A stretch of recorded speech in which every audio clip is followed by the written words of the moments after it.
Good morning, ladies and gentlemen. On behalf of ABP Group, I would like to welcome all of you to INFOCOM. INFOCOM, the annual conference, was initiated in 2002, and over the last 13 episodes of the event, has emerged to be one of the largest platforms in the country where the IT experts and gurus of the corporate world interact with business users, policymakers, and academicians with an objective to empower businesses with IT for greater advantage. On behalf of INFOCOM and ABP Group, I welcome you and thank you for being a part of the first edition of the INFOCOM 2015 New Delhi chapter. Ladies and gentlemen, we are very honored and privileged to have amongst us our esteemed guests of honor, Mr. R.S. Sharma, Secretary, Department of Electronics and IT, Mr. N.K. Gupta, Director, CFA, BSNL Board, Dr. Purnendu Chatterjee, Chairman, the Chatterjee Group, Mr. Kiran Karnik, Industry Leader, Visionary, Past President of NASCOM and Director on the Central Board for Reserve Bank of India. We also have with us Mr. D.D. Purkast, Managing Director and CEO, ABP Group and Chairman INFOCOM. We will now commence with the inaugural ceremony for INFOCOM 2015.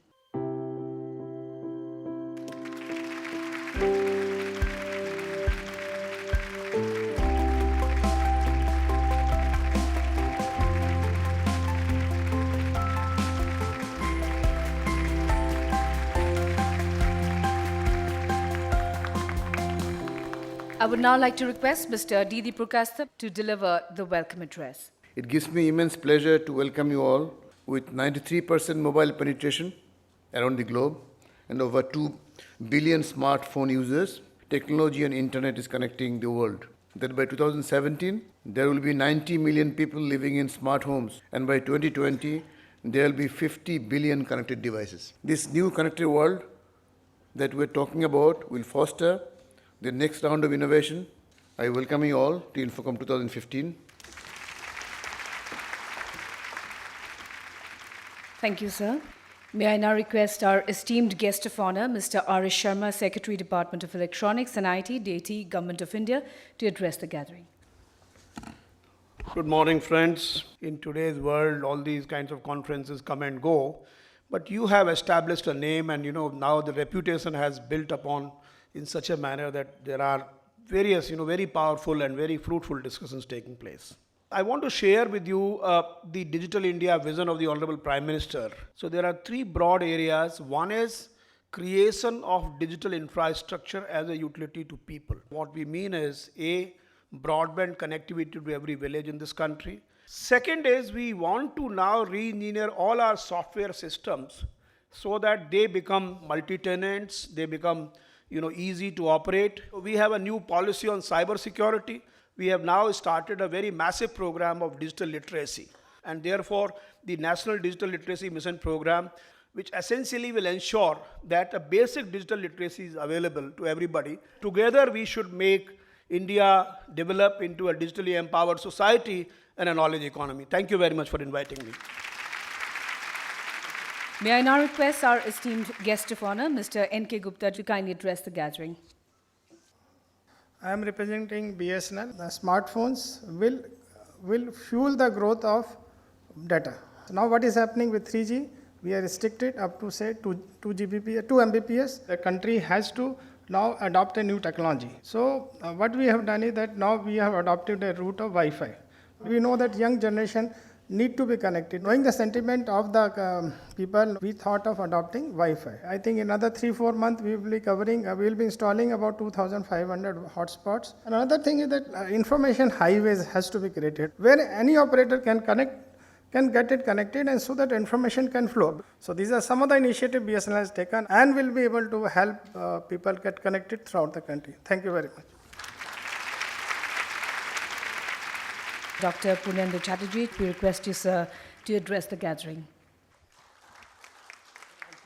It's nice to be here. Internet is connected. People are moving in a massive way. One of the problems also of being connected. Indian stock market goes up and down onto the news of Greece.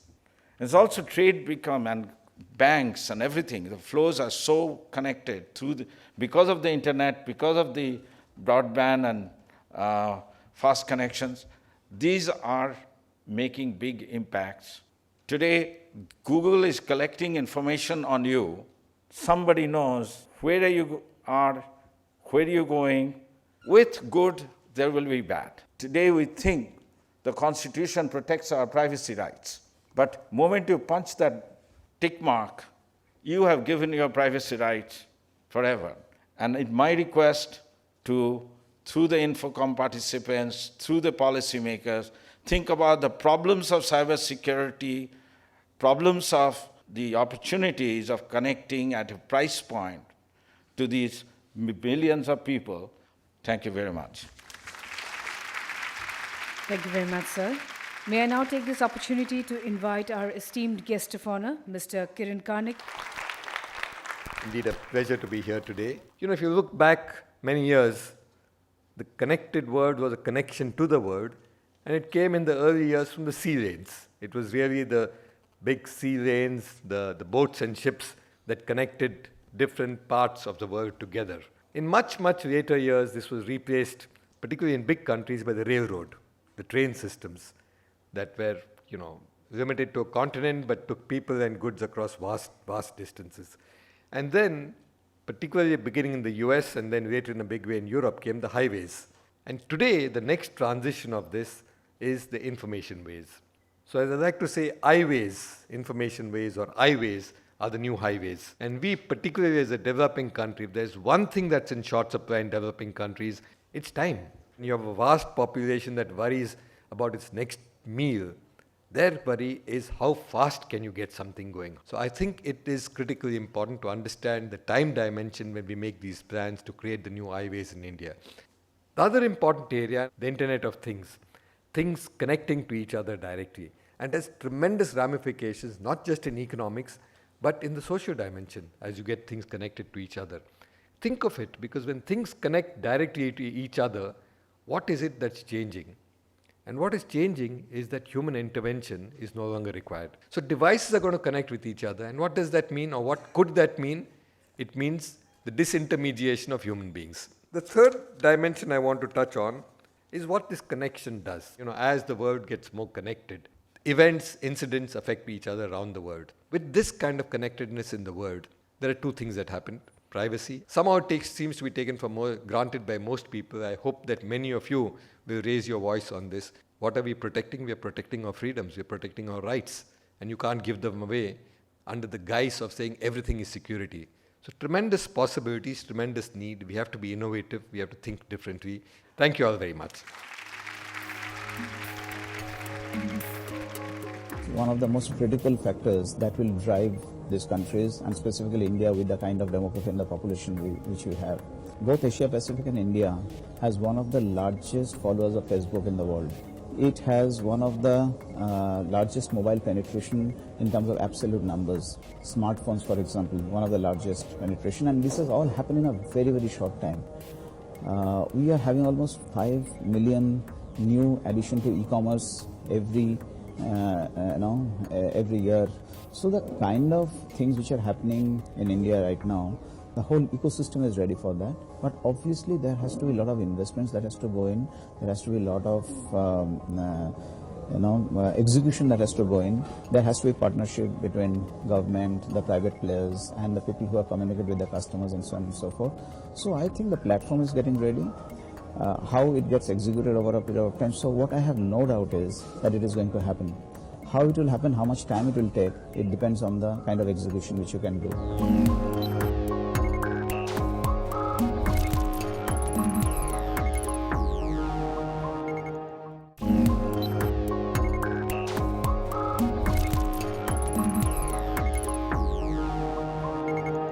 Ladies and gentlemen, we start off with this next session, which is Connected World Impact on Digital Economy.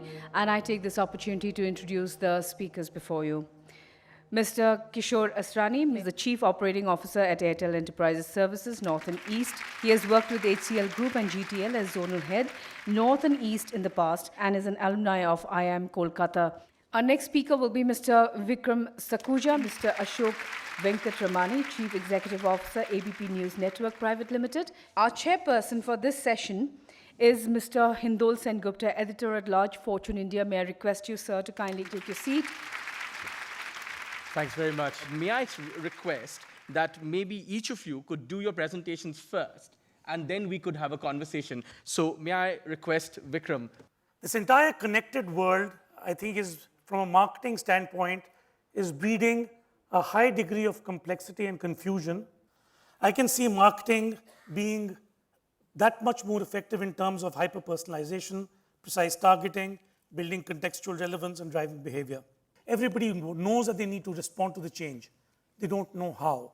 There is a large kind of conversation coming out that advertising, the way we've known it, is moving from the Mad Men era of creative ideas into Math Men, where the algorithm is everything. So what exactly is this connected consumer? It's got an insatiable appetite for media. Not only is this a connected and always-on consumer, it's an on-demand consumer. Most of the consumers today are viewing their content in a way that can be streamed, downloaded, and not only that, they can also getting people to actually curate content for them. Not only are people having multiple screens when they are on hand, when they're watching, there's also a degree of multitasking that's happening.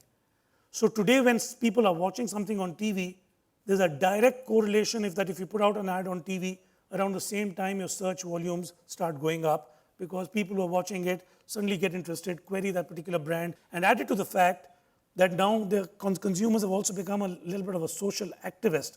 Now, if with all of this, the big implication to us as a marketer is now there is enough power that the consumer has to close that feedback loop and actually make it a proper conversation, which is why it is critical to have control over that conversation.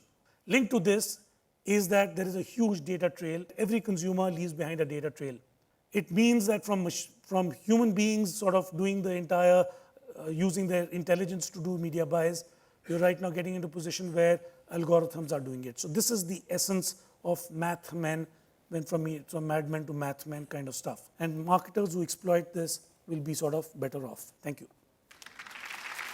Good afternoon, ladies and gentlemen. I represent the content industry, the media industry. The traditional way has been that there is a huge amount of content all over outside there, but the focus is now completely shifted from the broadcaster to actually the person who is actually consuming the content. And I think this is actually changing our world topsy-turvy. Instruments through which people will start consuming data. It's all about what each one will watch in our own hand. What's also happening is that the consumption of videos, it just completely changes the mindset with which we approach how we produce videos and how we actually transmit videos. The last change, which I really want to talk about, is speed. When you move suddenly from a 7 Mbps speed to 1000 Mbps speed, and you add to it a lot of other things, it dramatically changes the way information is going to be spread and information is going to be used. So I'm going to stop here and then hand over to Hindal. Thanks very much. Kishore hasn't spoken, so I'm going to start with him, and perhaps he could talk about authenticity. Everybody's talked about connectivity. In India, we have roughly about 700 million SIM holders, and only 12% of it is smartphone user. A very large portion of it only uses it for voice calls. But this 12% population is probably growing at about 75% year on year. The trend possibly is going to be that in 5 years' time, voice would be actually free. Everybody, if they are going to pay, is going to pay only for data. I want to go back to Vikram for a moment. I mean, I know one company, for instance, you can never get through to a human voice on that company, and yet they're very effective on Twitter. So is there sometimes a mismatch? Currently, the after-sales services to a large extent are still part of sales organizations for most companies. Yeah. And I feel right now that they are a bit disconnected. Most of the organizations are just trying to reach to a stage like, let me put some FAQs, question answers on my website. So if you need help, just go to the website. Because the cost of doing it is giving that after sales service is so prohibitively high. And in a competitive scenario, at times it becomes a challenge for a brand. We were talking a little bit about authenticity before that, and that's increasingly a bit of a problem for media around the world, right? Because who trusts journalists where all the authentic information is being dissed out by any consumer from anywhere? The way we're trying to do is to impress upon the Gen Next or the next millennials that every website is not the same, that it has got some degree of credibility and credentials, which you won't find in a BuzzFeed or a Scoop Whoop. Just one line before we conclude. What is the biggest thing in each of your businesses that will happen in the next 1 year? Better measurement across platforms. I think in our business, all the three screens are going to converge. I think the speed with which people will walk out of TV and walk into all other ways of consuming their news will happen in the next 1 year will determine pretty much how we'll grow in the next 3 years. Terrific. Thanks very much, ladies and gentlemen. Ladies and gentlemen, session is The Giant Leap. How will India make the future billions? Ladies and gentlemen, we are truly honored and privileged to have amongst us the Honorable Union Minister of State, Independent Charge for Commerce and Industry, Government of India, Srimati Nirmala Sitharaman. Our moderator for this session is Ms. Minnie Menon, Executive Editor, Bloomberg TV, and I now hand over the session to you. We are looking at the next billion, and when you say the next billion, it could be the next billion on, billion-dollar companies, billion-dollar entrepreneurs. At the end of the day, to create the next billion-dollar companies, it's going to be very crucial that our manufacturing segment really improves. Exports have been a big problem because of the slowdown that we are seeing in different quarters. What is the government doing to really get exports back on track? Look, first of all, Make in India campaign is both for boosting manufacturing in India for domestic market and for promoting exports. And our initiatives are to create an environment so that manufacturing improves. And in that, obviously, exports too. But exports today are largely suffering. But international demand is not picking up. Currencies, particularly the euro, where we had a lot of exports going, is also depreciating. So the triggers for improving your export performance is not really happening. And we'll get Amar Babu to join us on that discussion. Please do join us. Amar Babu, let me get you in here. You head the Association of Manufacturers, the MITE, and also, of course, Lenovo. It's very interesting that we are seeing such a lot of investment in the entire mobile handset manufacturing space and defense. How big is the land acquisition piece? Just to